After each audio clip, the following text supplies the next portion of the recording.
Bueno, seguimos nuestra lectura con Juan capítulo 12. Entonces vamos a pedirle al Señor que nos dé sabiduría, entendimiento de su palabra y qué nos quiere decir a través de ella el día de hoy. Inicia así. Ya habíamos hablado de la resurrección de Lázaro, continuamos. 6 días antes de la Pascua vino Jesús a Betania, donde estaba Lázaro, el que había estado muerto y a quien había resucitado de los muertos. Y le hicieron allí una cena. Marta servía y Lázaro era uno de los que estaban sentados a la mesa con él. Qué bonita resurrección, ¿no? Después viene la resurrección de Lázaro y ya entra a compartir con él. Y es mucho de lo que pasa en nuestra vida, cuando el Señor nos saca de la muerte de ciertas cosas, Él viene, nos sigue buscando, sigue cenando con nosotros, quiere pasar tiempo con nosotros y que nosotros pasemos tiempo con Él. Sigue. Entonces María tomó una libra de perfume de nardo puro, de mucho precio. Pues una libra de nardo era bastante costosa. En otros evangelios dice que el costo era de 300 denarios, o sea, 300 días de trabajo, casi un año de trabajo valía ese perfume. Ungió los pies de Jesús y los enjugó con sus cabellos. Y la casa se llenó del olor del perfume. Fíjense la claridad que ya tiene María de quién es Jesús. Que saca su mejor perfume, ya tiene a su hermano resucitado, ya ha visto muchas cosas que Jesús ha hecho. Y llega el momento en el que ella lo va a honrar, sin que nadie lo espera. Ni el mismo Jesús esperaba ese momento. Y ella se postra en adoración y con sus cabellos le comienza a enjuagar los pies con el mejor de sus perfumes. Y nos invita a que nuestra adoración sea así, a que cuando nos postramos a los pies del Señor, busquemos dejar ahí lo mejor que tenemos, nuestro mejor perfume, que seamos ese olor fragante que llega a Él, que esa adoración que debe ser en todo tiempo, pero la que debemos destinar también un espacio y hacerlo de manera propositiva y postrados a los pies del Señor, tenga ese olor fragante, que seamos esos sacrificios vivos que nos recuerda Pablo en sus cartas más adelante. Y dijo uno de sus discípulos, Judas Iscariote, hijo de Simón, el que le había de entregar. En lo que se fija, ¿dónde está tu corazón? ¿No? ¿Por qué no fue este perfume vendido por 300 denarios y dado a los pobres? Él sabía lo que valía el perfume. O sea, si algo tenía claro Judas, era la plata. Pero dijo esto no porque se cuidara de los pobres, o sea, no porque los pobres le interesaran, sino porque era ladrón y teniendo la bolsa sustraía de lo que se echaba en ella. Pues fíjense, él manejaba las finanzas del ministerio de Jesús, por eso conocía también el valor de las cosas, pero su corazón se quedó ahí. Dejó de ver a Jesús, su corazón se desvió y empezó a ver el dinero. Entonces ya pensaba solo en eso, ni siquiera en los milagros, que estaba viendo a Lázaro resucitado ahí. El milagro que acababa de pasar hace unos días atrás. Entonces Jesús dijo, déjala. Para el día de mi sepultura ha guardado esto. O sea, está haciendo algo profético. Me está ungiendo desde antes. Porque a los pobres siempre los tendréis con vosotros. La pobreza siempre va a estar. Mas a mí no siempre me tendréis.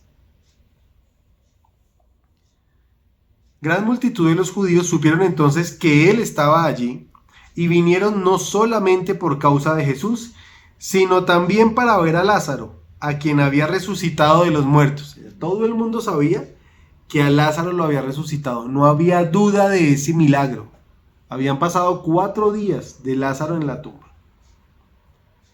Pero los principales sacerdotes acordaron dar muerte también a Lázaro, porque a causa de él muchos de los judíos se apartaban y creían en Jesús.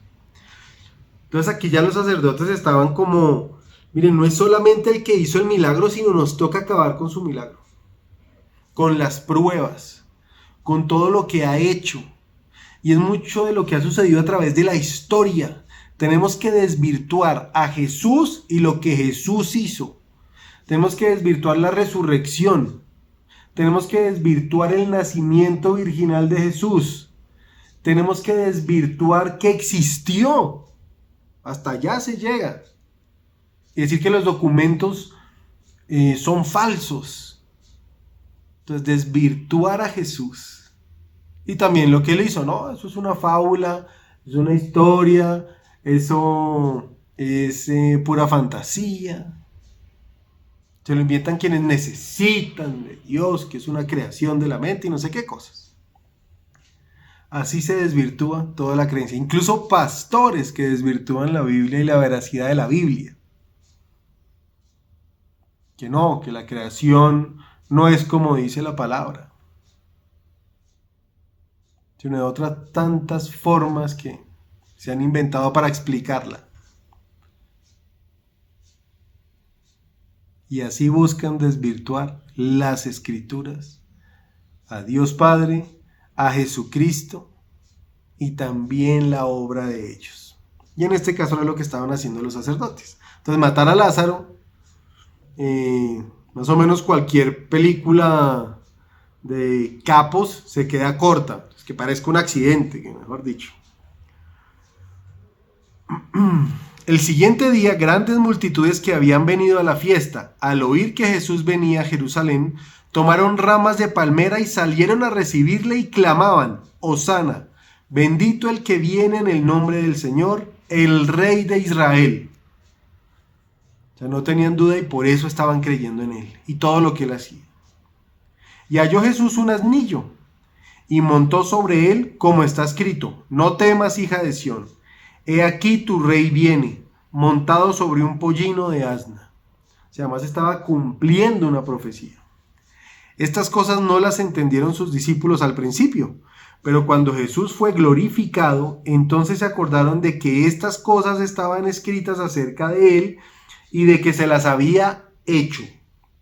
Y daba testimonio a la gente que estaba con él cuando llamó a Lázaro del sepulcro y le resucitó de los muertos. O sea, sí, no, él fue el que resucitó a Lázaro y es a quien le estamos diciendo Hosana y es a quien estamos reconociendo como rey y es el que va en ese pollino y es de quien está escrito.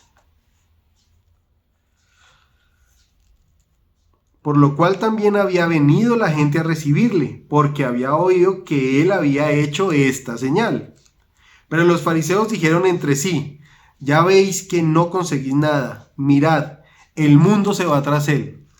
Acuérdense que yo les preocupaba su estatus político, económico, social, de reconocimiento, y Jesús era quien estaba en ese momento marcando la pauta sobre el sacerdocio, sobre la palabra y lo que políticamente estaba sucediendo. Estaba volviéndose un líder ya de manera inevitable.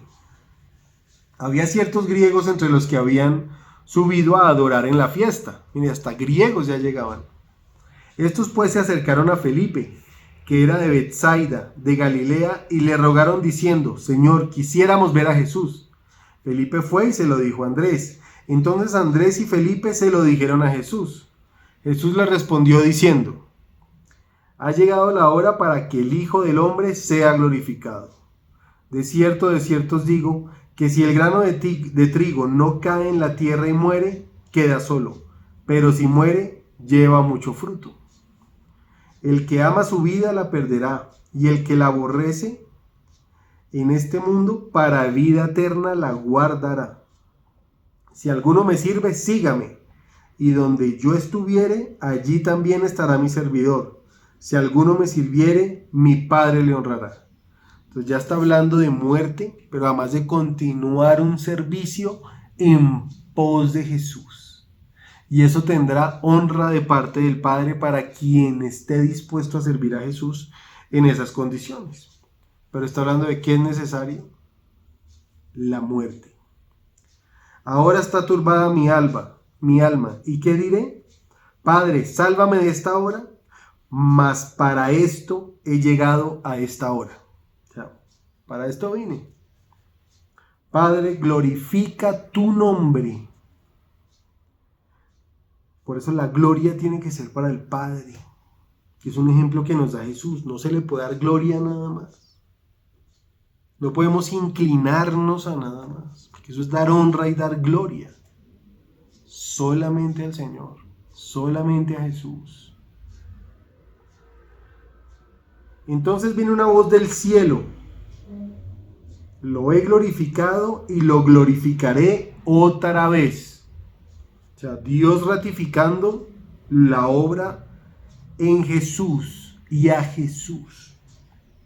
Y la multitud que estaba allí y había oído la voz decía que había sido un trueno. Otros decían: un ángel le ha hablado. Respondió Jesús y dijo: no ha venido esta voz por causa mía, sino por causa de vosotros.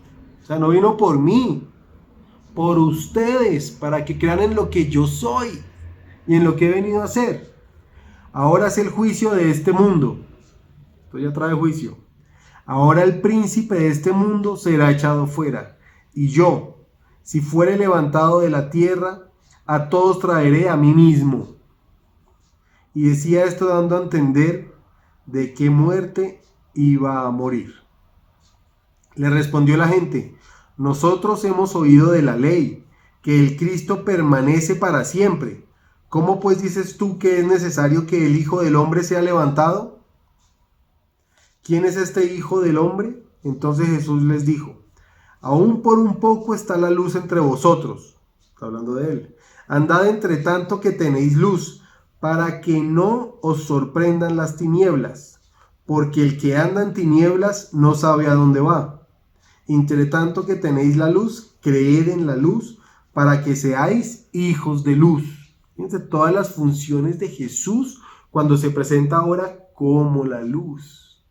Hay que seguirlo como esa luz que nos ilumina el camino, pero también como esa luz a la que pertenecemos y de la cual somos hijos, porque si no, estaremos en tinieblas, tratando de avanzar en tinieblas, lo cual no se puede, y además siendo hijos de las tinieblas.